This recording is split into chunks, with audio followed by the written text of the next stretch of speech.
आज हम फ्रस्टम का वॉल्यूम निकालने सीखेंगे।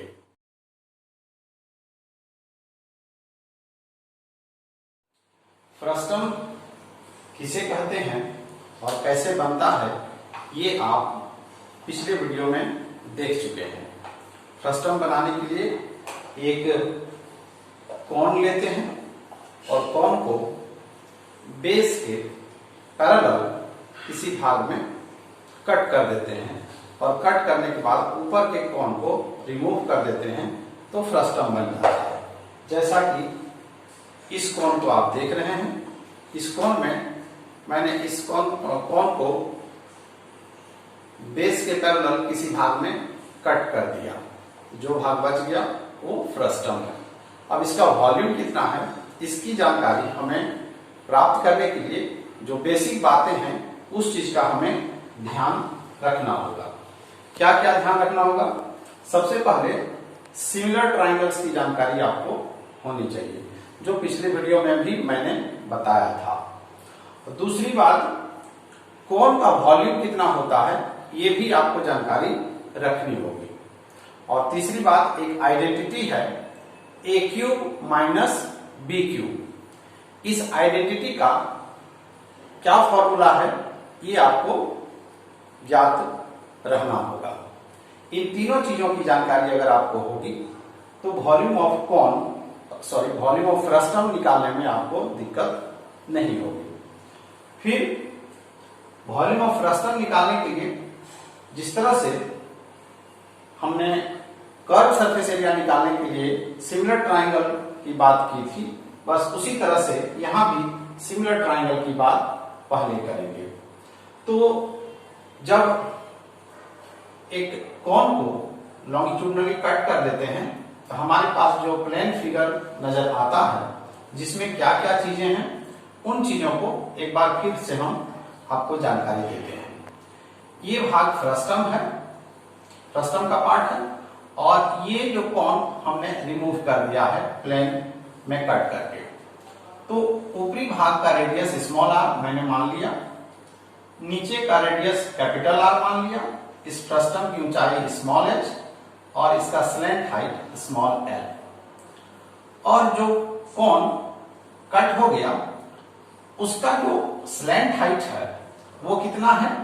जो पूरे कोन का स्लैंट हाइट जो कि कैपिटल एल है उसमें इसके स्लैंट हाइट को माइनस करके प्राप्त किया, एल माइनस एल। और इस पूरे कोन की जो हाइट एच थी कैपिटल एच और इस फ्रस्टम की हाइट जो स्मॉल एच है उसको माइनस करके जो कोन रिमूव हुआ उसकी हाइट कैलकुलेट कर ली गई, एच माइनस स्मॉल एच।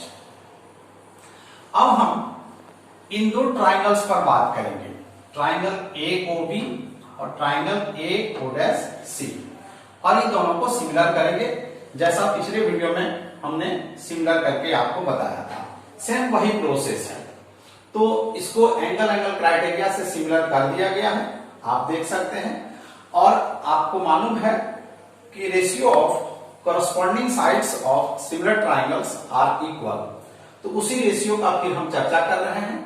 यहां देखिए, ये जो साइड है ओ बी इस ट्राइंगल का ए ओ बी का, और ट्राइंगल ए ओ डैश सी का साइड ओ सी, दोनों कॉरस्पॉन्डिंग साइड्स है। तो O B upon O dash C हमने लिखा इक्वल्स टू, हमने यहां पर लिखा ए O upon A O dash. ये ए ओ जो कट कोन है उसका हाइट है और ए ओ डैश कंप्लीट कोन का हाइट है। तो इसका रेशियो लिखा क्योंकि कॉरस्पॉन्डिंग साइड इन दोनों ट्राइंगल्स में ए ओ और ए ओ डैश आ रहे हैं, ए O upon A O dash. और यहां स्लैंट हाइट की मैंने चर्चा नहीं की क्योंकि इसकी जरूरत वॉल्यूम निकालने में नहीं होगी।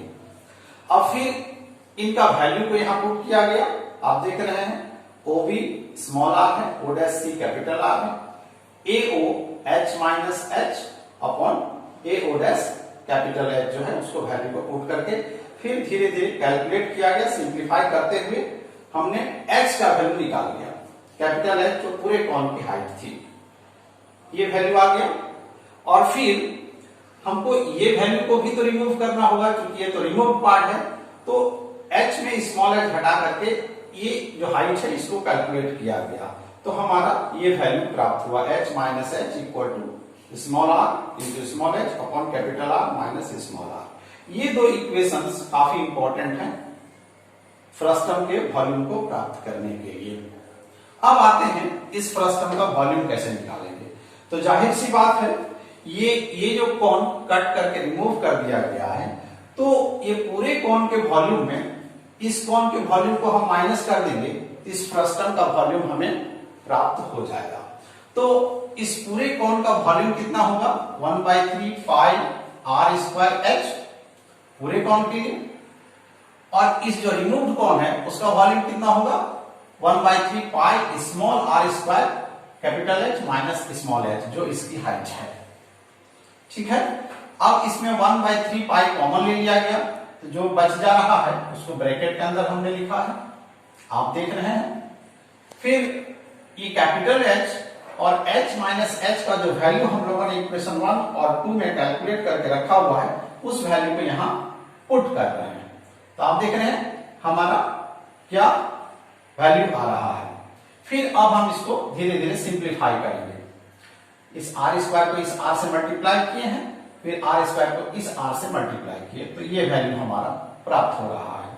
फिर यहां देख रहे हैं स्मॉल h दोनों पार्ट में है, कॉमन ले लिए हैं, तो जो बच रहा है उसको ब्रैकेट के अंदर हमने लिखा हुआ है। फिर आप देख रहे हैं ये r माइनस r और r minus r denominator same है, तो एलसीएम भी वही आएगा। तो जब एलसीएम सेम रहेगा तो न्यूमरेटर भी एज यूजुअल वही रह जाएगा, हमने लिख दिया है। अब यहाँ एक आइडेंटिटी आ गई R cube minus small R cube, यानी A cube minus B cube की आइडेंटिटी।